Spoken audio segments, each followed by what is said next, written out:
శ్రీనివాసమంగాపురం శ్రీ కళ్యాణ వెంకటేశ్వర స్వామి వారి బ్రహ్మోత్సవాల్లో 4వ రోజైన శుక్రవారం ఉదయం శ్రీదేవి భూదేవి సమేత శ్రీనివాసుడు శ్రీ రాజగోపాల స్వామి వారి అలంకారంలో చర్నాకోలు దండం ధరించి కల్పవృక్ష వాహనంపై భక్తులను కటాక్షించారు.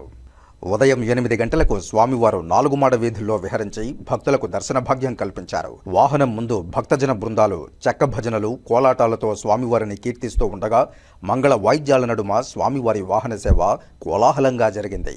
భక్తులు అడుగడుగునా కర్పూర హారతులు సమర్పించి స్వామివారిని దర్శించుకున్నారు. క్షీరసాగర మథనంలో విలువైన వస్తువులెన్నో ఉద్భవించాయి. వాటిలో ఒకటి కల్పవృక్షం.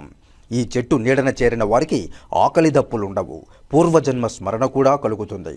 ఇతర వృక్షాలు తాము కాచిన ఫలాలు మాత్రమే ప్రసాదిస్తాయి.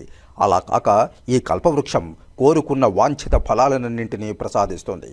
అటువంటి కల్పవృక్ష వాహనాన్ని అధిరోహించి 4వ రోజు ఉదయం తిరుమాడ వీధుల్లో భక్తులకు తనివితీరా దర్శనమిస్తాడు శ్రీనివాసుడు.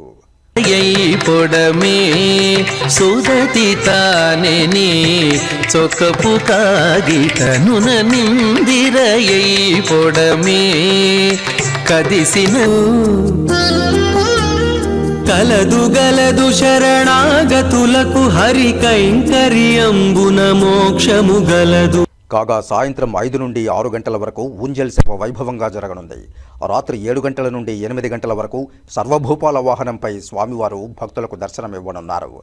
వాహన సేవలో ఆలయ ప్రత్యేక శ్రేణి deputy EO Varalakshmi, AEO Gopinath, Vaikhanasa ఆగమ సలహాదారులు మోహన రంగాచార్యులు, సూపరింటెండెంట్ రాజకుమార్, ఆలయ అర్చకులు బాలాజీ రంగాచార్యులు, టెంపుల్ ఇన్స్పెక్టర్లు మునికుమార్, ధనశేఖర్, ఇతర అధికారులు విశేష సంఖ్యలో భక్తులు పాల్గొన్నారు.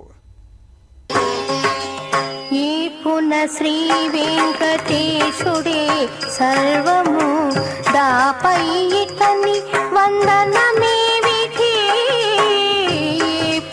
శ్రీ వెంకటేశుడే సర్వము